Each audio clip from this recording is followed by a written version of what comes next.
जय हिंद दोस्तों, मेरा नाम है पुष्पेंद्र सिंह और आप देखना प्रारंभ कर चुके हैं परीक्षा दृष्टि यूट्यूब चैनल।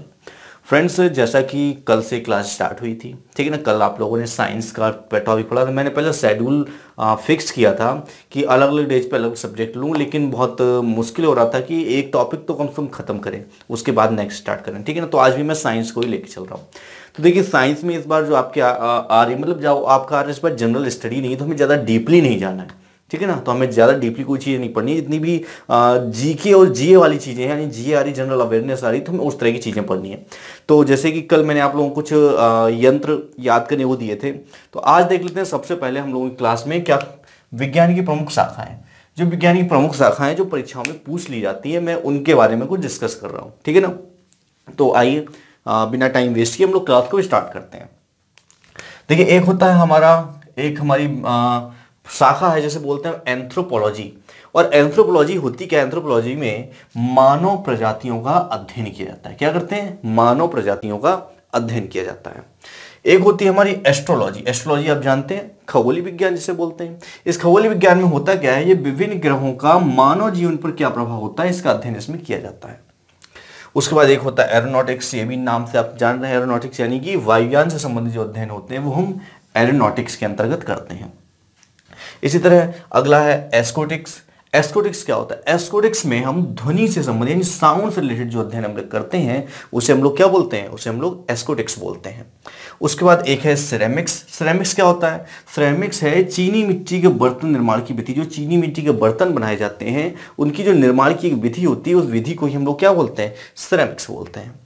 अगला है हमारा कीमोथेरेपी। कीमोथेरेपी का मतलब क्या होता है? कीमोथेरेपी ऐसी थेरेपी है जिसमें रासायनिक यौगिकों से, कंपाउंड से, जो केमिकल कंपाउंड्स होते हैं उनकी हेल्प से हम कैंसर जैसे रोगों का उपचार करते हैं। यानी कि जो बहुत खतरनाक जो रोग होते हैं उन रोगों का जो हम केमिकल कंपाउंड की सहायता से कुछ हल निकालते हैं, उनका उपचार करते हैं, तो उसे हम क्या बोलते हैं? कीमोथेरेपी बोलते हैं।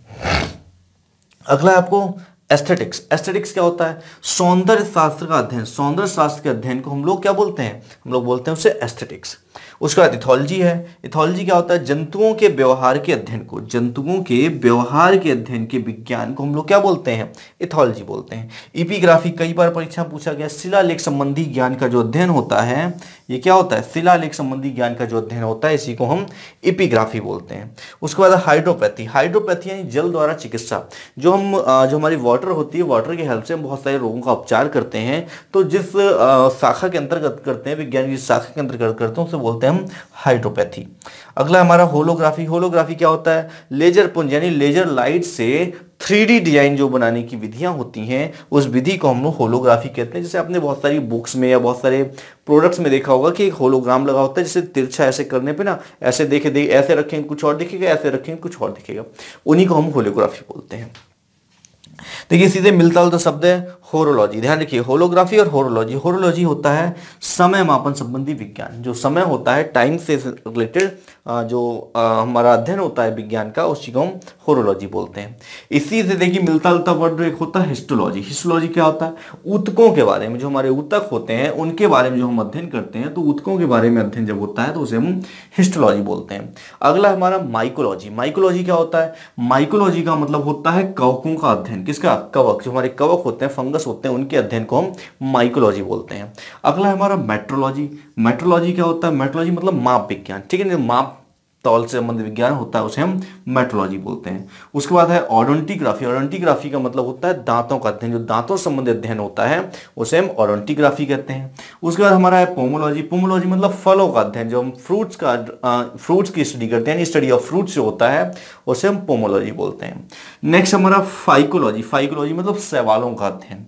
और लास्ट हमारा वायरोलॉजी यानी वायरस के बारे में जब अध्ययन करते हैं तो उस अध्ययन को हम वायरोलॉजी बोलते हैं। कुछ मैंने जो फेमस कई बार घिसे पिटे वैसे आप लोगों को पता होगा, लेकिन तब भी मैं बता दूं कुछ फुल फॉर्म से। जैसे कि एलपीजी। एलपीजी का जो फुल फॉर्म होता है वो होता है लिक्विड पेट्रोलियम गैस, ठीक है ना। लिक्विड पेट्रोलियम गैस होती है हमारी एलपीजी। सीएनजी क्या है? सीएनजी मतलब होता है कंप्रेस्ड नेचुरल गैस। क्या है? Compressed natural gas. उसके बाद एड्स, कई बार एग्जाम पूछा गया है, अब नहीं पूछा जाता लेकिन तब भी आप लोगों को पता होना चाहिए, मान लो बाई चांस पूछ लिया जाए। तो क्या होता है एड्स का full form? Acquired immunodeficiency syndrome. क्या होता है? Acquired immunodeficiency syndrome, it's full form of AIDS. उसका सिम, जो आप लोग मोबाइल में सिम कार्ड यूज करते हैं ना, उस सिम की फुल फॉर्म क्या होती है? उसकी फुल फॉर्म होती है सब्सक्राइब आइडेंटिफाई मॉड्यूल। क्या होता है? सब्सक्राइब आइडेंटिफाई मॉड्यूल होता है। उसके बाद एक आप लोग बहुत यूज करते हैं CFC कई बार पूछा गया एग्जाम्स में। इसकी फुल फॉर्म होती है क्लोरोफ्लोरोकार्बन। क्या है? क्लोरोफ्लोरोकार्बन। तो देखिए ये तो रही कुछ विज्ञान की शाखाएं जिन्हें आपको याद करना है, लेकिन हम लोग जो अपना चैप्टर चल रहे थे मापन, ठीक है ना, तो हम लोग मापन में पुनः वापस लौट कर आते हैं, ठीक है ना। तो हम मापन के संबंधी हम कुछ जानकारी देखते हैं। तो देखिए हम लोग मापन चैप्टर पढ़ रहे थे, ठीक है ना, तो हम लोग मापन से रिलेटेड कुछ चीजें और जान लेते हैं। जैसे कि मापन में सबसे पहले आपको पता होना चाहिए कि 1 किलोमीटर में मीटर कितने होते हैं। देखिए आप लोगों को ये बात नॉर्मल तरीके से पता है कि 1 किलोमीटर में 1000 मीटर होते हैं। कितने होते हैं? 1 किलोमीटर में 1000 मीटर होते हैं। उसके बाद मील आपने सुना होगा ना, मील के पत्थर सुना होगा ना। तो वो जब 2 मील हो जाते हैं, ठीक है ना, एक नहीं, जब 2 मील होते हैं, जो 2 मील होते हैं वो 1.60934 किलोमीटर के बराबर होता है, ठीक है ना। यानी कि जो 1 मील होता है वो 1 किलोमीटर से कम होता है। ये इसका मतलब ये है कि यहाँ पे जो 2 मील है लगभग 1600 मीटर के बराबर होता है। इस तरह हम जोड़ सकते हैं। उसके बाद होता है एक नाविक मील, ठीक है ना। एक तो ये मील हो गया जो रोड पे चलते हैं, लेकिन जो नौकाएं चलती हैं, जल यान चलते हैं, वहां पे अलग से डिस्टेंस मेजर की जाती है, उसे हम बोलते हैं नाविक मील। और एक नाविक मील में 1.852 किलोमीटर की डिस्टेंस कवर की जाती है, ठीक है ना। उसके बाद नेक्स्ट है खगोलीय इकाई। आखिर खगोलीय इकाई क्या होती है? तो पहले समझ लीजिए खगोलीय इकाई क्या है। देखिए जो सूर्य होता है, सूर्य, ठीक है ना, इस सूर्य से पृथ्वी के बीच की जो मध्यमान दूरी है, ठीक है ना, यानी यहाँ इन दोनों के की जो दूरी है उसका यदि हाफ कर दिया जाए तो जो डिस्टेंस होती है उसी का हम क्या बोलते हैं? एक खगोलीय इकाई बोलते हैं। क्या बोलते हैं? खगोलीय इकाई बोलते हैं, ठीक है। तो ये खगोलीय इकाई जो होता है, इस खगोलीय इकाई को यदि हम किलोमीटर में मेजर करें, ये बहुत बड़ी चीज़ है, क्योंकि देखिए जब हम अंतरिक्ष में जाते हैं तो वहाँ पे हमारे पास मीटर तो है नहीं कि हम मीटर से मापते चले जाएं और बता दें हाँ भैया इतने किलोमीटर हम ऊपर आ गए। तो वहाँ पे क्या किया जाता है? वहाँ पे मापने के पैमाने बदल जाते हैं, ठीक है ना। तो उसे हम बोलते हैं खगोलीय इकाई। जैसे कि अब पानी में है, जब समुद्र में हम जाते हैं तो वहाँ पे भी हम कैसे मापते हैं? कोई रोड पे चल तो रह नहीं है, इसलिए वहाँ पे नाविक मील की आवश्यकता पड़ती है, ठीक है। तो खगोलीय इकाई जो होती है, खगोलीय इकाई, एक खगोलीय इकाई जो होती है वो 1.495 × 10⁸ किलोमीटर के बराबर होती है। इस बात को याद रखिएगा, ये आपसे पूछ सकते हैं। उसके बाद आया एक प्रकाश वर्ष। अब बताती है एक प्रकाश वर्ष क्या होता है कि जो प्रकाश वर्ष से इंग्लिश में बोलते हैं हम लाइट ईयर, ठीक है ना। इसे बोलते हैं खगोलीय इकाई को बोलते हैं एस्ट्रोनॉमिकल यूनिट बोलते हैं। और जो प्रकाश वर्ष होता है इसे हम लोग बोलते हैं क्या? Light year. देखिए एक लाइट ईयर क्या होता है कि प्रकाश निर्वात में, निर्वात मतलब अंतरिक्ष में, ठीक है ना, अंतरिक्ष में तो वायु नहीं, वातावरण नहीं है, तो प्रकाश जो होता है एक वर्ष में, ठीक है, एक वर्ष यानी 365 दिन में जितनी दूरी तय कर लेता है निर्वात में, वह दूरी एक प्रकाश वर्ष के बराबर होती है। और ये दूरी कितनी होती है?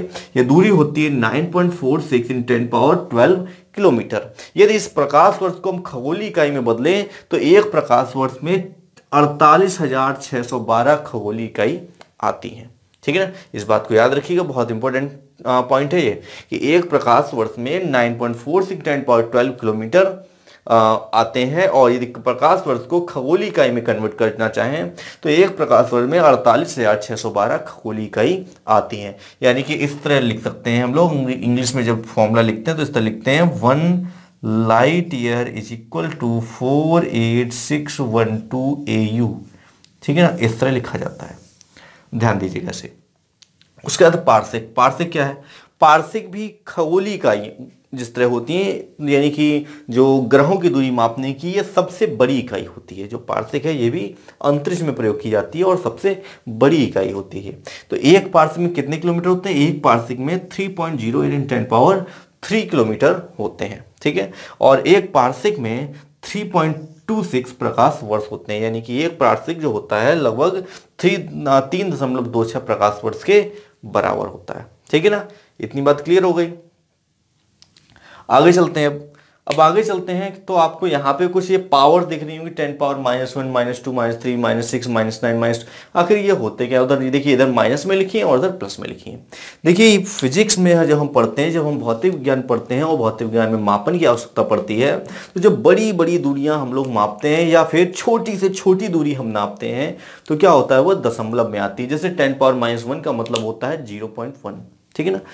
इसी तरह 10 पावर -2 का मतलब होता है 0.02, ठीक है, यही मतलब होता है ना, सॉरी 0.01, इसका मतलब ये होता है। तो इसका मतलब है, और उधर यदि जाएं तो उसका मतलब 10 है, फिर 100 है, फिर 1000 है, इस तरह चलता है।